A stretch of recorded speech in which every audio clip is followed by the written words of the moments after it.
السلام عليكم ورحمة الله وبركاته. ازيكم يا حبايبي تلاميذ الصف الخامس؟ اهلا وسهلا بيكم. ان شاء الله اللي معاكم تدريبات الكتاب المدرسي العامة، التدريبات العامة، تمام. صفحة 211 في كتاب الأضواء. السؤال الأول بيقول لي ده علامة صح أمام العبارة الصحيح وعلامة خطأ أمام العبارة خطأ. طول قطر الدائرة أكبر من طول أي وتر فيها لا يمر بالمركز. أكيد طبعا صح. المثلث القائم الزاوية له ارتفاع واحد. غلط، احنا قلنا أي مثلث له 3 ارتفاعات. القطعة العمودية من رؤوس المثلث الحاد الزاوية على الأضلاع المقابلة تتقاطع في نقطة واحدة داخل المثلث. طالما حاد الزوايا وداخل المثلث يبقى صح. من أي نقطة على الدائرة لا يمكن رسم أكثر من قطر للدائرة. طبعا غلط. ليه؟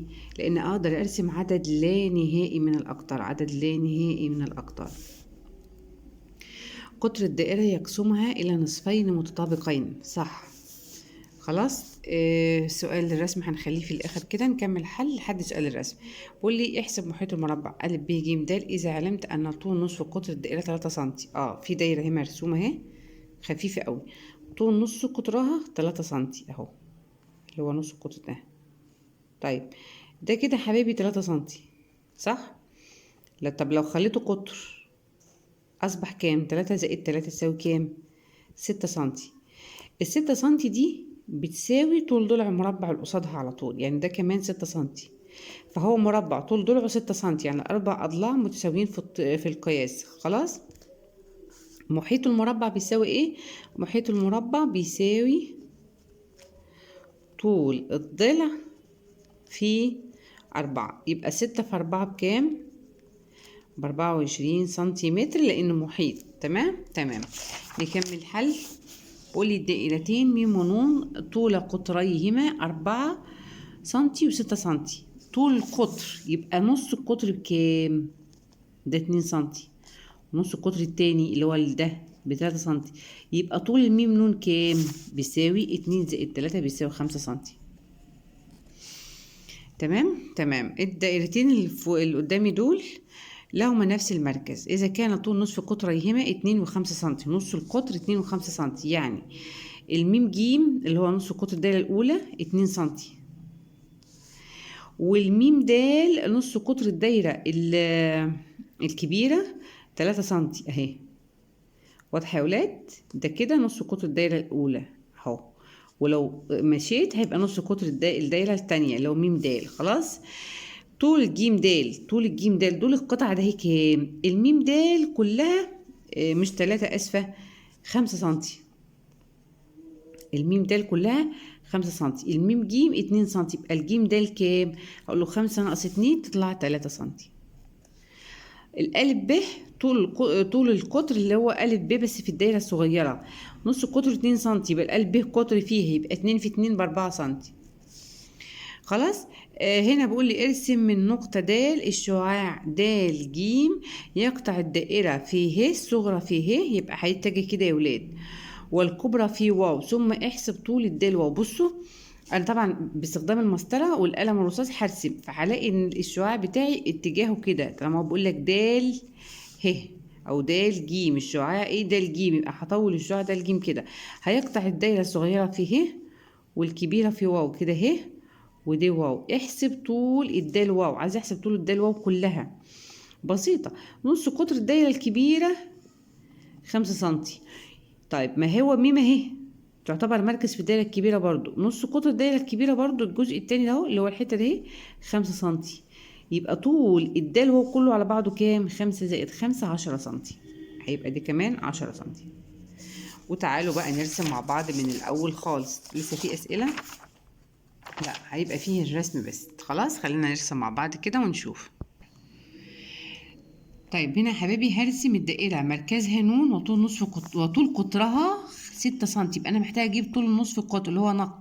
هقسم 6 على 2 تبقى نق ب3. يبقى ليه بجيب نص القطر؟ لأن أنا بفتح البرجة الفاتحة طولها 3 سنتي. هاجي كده عند ال3 أهي وهوقف.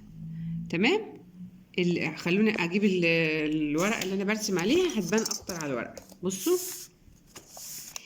اهي، هفتح البرجل بتاعي فاتحه 3 سنتي. تمام اهي، هقرب اشوف اهي كده انا فتحتها 3 سنتي بطول نصف القطر، وهاجي في الكراسه اللي انا هرسم عليها وهكتب نقطه كده بالقلم بتاعي، اعمل نقطه بالقلم بتاعي عشان ايه؟ عشان اثبت عليها البرجل، لو ايدي فلتت ارجع لها تاني وارسم اكمل عليها رسم الدايره.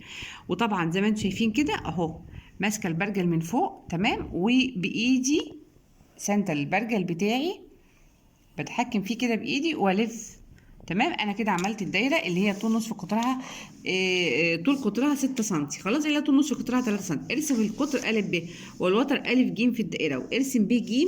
خلاص بقول لي اهو يعني انا هرسم كده ا ب قطر فيه قطر، يعني لازم يمر بمركز الدائره يا ولاد اهو مر بمركز الدائره كده ا ب.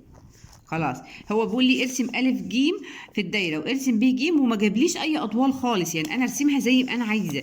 يبقى انا هرسم كده، ممكن ارسم كده الالف ب الالف ج كده وتر كده، انا رسمت الالف ج ده كده وتر.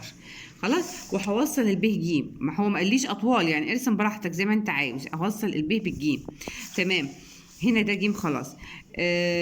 استخدم المنقله لقياس زاويه الف ج ب، يبقى الف ج ب يعني عايزه اقيس الزاويه ده اهي. الزاويه دي من الواضح هتبقى زاويه قايمه يا ولاد اهو. بصوا هجيب المنقله بتاعتي كده اهو، هثبتها الخط على الخط ومركز مركز المنقله على الزاويه اللي انا عايزه ارسمها. طالعه كام اهي؟ طالعه 90 درجه. شايفين اهي طالعه كام؟ 90 درجه. يعني الزاويه ج ده اهي قياس زاويه، يبقى انا هقول له كده قياس زاويه اهي، اقول له قياس زاويه ا ب ج هتساوي 90 درجه. خلاص تمام. ثم ارسم ج د عمودي على ا ب. هرسم ج د عمودي على ا ب، ده هي مسألة شاملة كل حاجة، مثلث ودايرة وكله. هثبت المثلث او المسطرة بتاعتي كده على الالف ب، وهجيب المثلث بتاعي قائم وهعمل ايه اهو، هثبت حلو قوي واجي عند الجيم وهرسم عمودي من الجيم على الالف ب بالشكل ده. طبعا ده مركز الدايرة اسمه ايه؟ ج د. خلاص عمودي يعني عامل زاوية 90 درجة. يقطع في د ويقطع الدائرة في ه.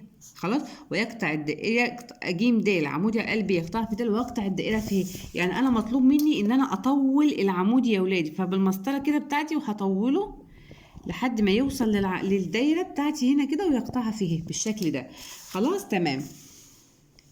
اختر بقى اختر مثلث ا ب ج. المثلث ده ا ب ج نوعه قائم الايه؟ الزاويه، زي ما احنا قلنا ده مثلث في زاويه قياسها 90 درجه فيبقى مثلث قائم الزاويه. خلاص تمام. الجيم ه في الدايره، الجيم ه ها وتر ولا قطر ولا نص قطر؟ لا هو من الواضح عندي ان هو لا يمر بمركز الدايره. انا مركز الدايره اهو يا ولاد، شايفين الجيم ه اهو لا يمر بمركز الدايره، يبقى اصبح ايه؟ وتر. يبقى اصبح ايه؟ وتر. نقطة تلاقي القطع العمودية من رؤوس المثلث ا ب ج على أضلاعه المقابلة هي بصوا ده مثلث قائم الزاوية زي ما انتم شايفين اهو. تمام. أنا عندي مثلث قائم الزاوية ده يا ولاد فيه له ثلاث ارتفاعات. الارتفاع الأول اللي هم أو الارتفاعين الأولانيين ضلعي القائمة الب ج والألف ج، دول الارتفاع الأولاني أهو، وده الارتفاع التاني أهو. يبقى ده رقم 1 في الارتفاع الأولاني وده رقم 2. طب الارتفاع التالت فين؟ اللي هو ج د اللي أنا رسمته بإيدي ده رقم 3.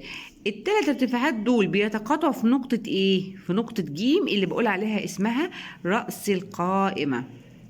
يبقى أنا هختار هنا دلوقتي، هختار له هنا نقطة إيه؟ نقطة ج. خلاص طيب تعالوا نرسم الدايرة التانية. بقول لي ارسم دائرة مركزها م طول نصف قطرها 4 سم. ارسم نصفين القطر م س وم ص يحصلون بينهما زاوية قياسها 60 درجة. طيب خلاص نرسمها نص قطرها 4 سم. يبقى أنا هرسم دايرة طول نصف قطرها 4 سم. هرسمها ازاي؟ هفتح البرجل بتاعي فتحة طولها 4 سم. خلاص اهي البرجل بتاعي اهو، وبقيس ال4 سم زي ما اتعودنا اهو. شوفوا بزق كده بايدي وبقيس 4 سم وباجي بالقلم بتاعي. المفروض انا برسم بالقلم الرصاص تمام، انا برسم بالقلم الرصاص، محدش بيرسم بالقلم الجاف، بس انا برسم بالجاف عشان تبان لكم اهو. بصوا هعمل ايه،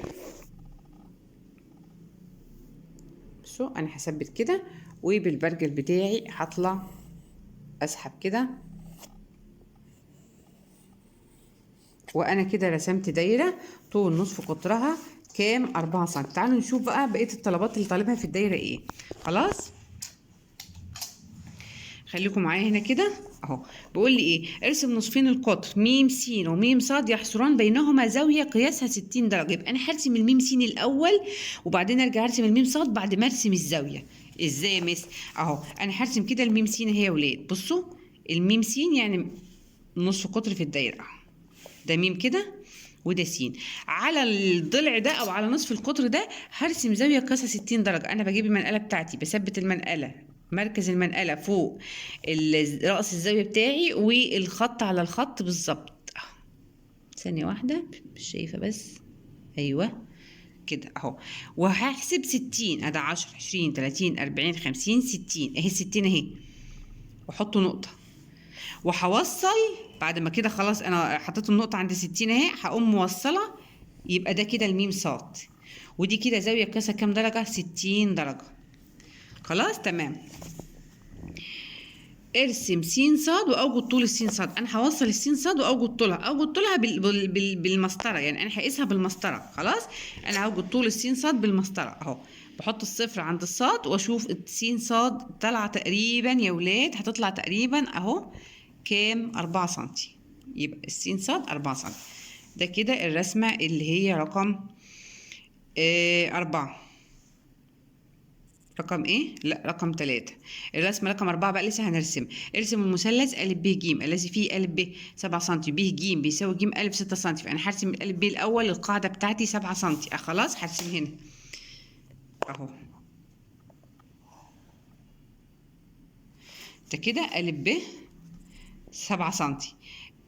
من الواضح ان المثلث بتاعي اهو، شوفوا كده معايا، ب ج وج ا 6 سم مثلث متساوي الساقين. فانا هفتح البرجل بتاعي فتحه واحده طولها 6 سم اهو. باجي عند السته بتاعتي واحط سن المعدن وانا ماسكه المسطره ما تتحركش. بزق كده اوصل لعند الصفر. خلاص انا كده فتحت فتحه طولها 6 سم. هقف عند الب زي ما اتعودنا بقى واعمل قوس. واقف عند الب اسفه عند الالف واعمل قوس، وعند الب اهو واعمل قوس. وما تمسكش البرجل دوما من هنا. ليه؟ عشان غصب عنك ممكن تضغط على البرجل فيقفل فتتغير الاطوال بتاعتي. خلاص هنا بقى القوسين تقاطعوا في نقطه. هوصل النقطه بالالف وهوصل النقطه بالب اهو. دي كده هنا ايه؟ جيم. بألف ب ج. خلاص تمام. تمام. ارسم القطعة المستقيمة العمودية من نقطة ج على الألف ب تقطعها في د. دي بقى حاجة سهلة خالص. هرسم القطعة العمودية من الجيم على الألف ب. أدا الجيم وده ألف ب. بثبت المسطرة على الضلع. خلاص. وبالمثلث القائم بتاعي هاجي كده وعند الجيم وهرسم بالشكل ده كده. ارسم قطعة عمودية. بصوا اهو. يبقى انا كده رسمت العمودي ج د. اوجد طوله بالمسطره بالصفر. حط الصفر عند الجيم واقيس تقريبا 5 سم. هيبقى تقريبا كام يا ولاد؟ 5 سم. يبقى اقول له طلع كده طول الجيم د. طول الجيم د بيساوي 5 سم. تمام. دي مسألة او الرسمة رقم 4. الرسمة رقم 5 اهي. ارسم المثلث تمام س ص ع الذي فيه س ص 3 سم ص ع 5 سم ع س 7 سم. حدد نوع المثلث بالنسبه لقياسات زواياه. بالنسبه لقياسات زواياه انا هرسم المثلث. هرسم القاعده بتاعتي مثلا ص ع اللي هي في النص اللي هي 5 سم. هاجي هنا كده وارسم 5 سم. المفروض بقى نكون اتدربنا على رسم المثلث. سهل جدا اهو. طيب ده كده ايه؟ ص ع. خلاص اهو. الصاد السين صاد 3 سم. السين صاد 3 سم. يبقى انا هقيس 3 سم بالبرجل بتاعي. خلاص اهو شايفين 3 سم. وهاجي عند الصاد لان هو اسم الضلع بتاعي س ايه؟ س صاد. وهرسم قوس اهو. وطول الاقواس على قد ما تقدر. خلاص. والعين س تمام. العين س ايوه اهي 7 سم. يعني هفتح البرجل بتاعي فتحه طولها 7 سم. بصوا يا ولاد كده اهو. شايفين؟ وهاجي عند العين وهرسم قوس. المفروض اهو هيقطع القوس بتاعي التاني ده في نقطه بعيده شويه اهي. شايفينها؟ وهوصل اهو كده، السين صاد 3 سنتي والسين عين 7 سنتي. شوفوا ادي كده ايه سين. من غير ما ابص كده للسؤال، نوع المثلث ده بالنسبه لقياسات زواياه ايه؟ منفرج الزاويه، لان طبعا زي ما احنا عارفين الزاويه اللي قدامي دي زاويه ايه؟ زاويه منفرجه، يبقى نوع المثلث منفرج الزاويه. تمام. ارسم القطعه العموديه المرسومه من س على ص ع ويقطعها ف وقيس طولها.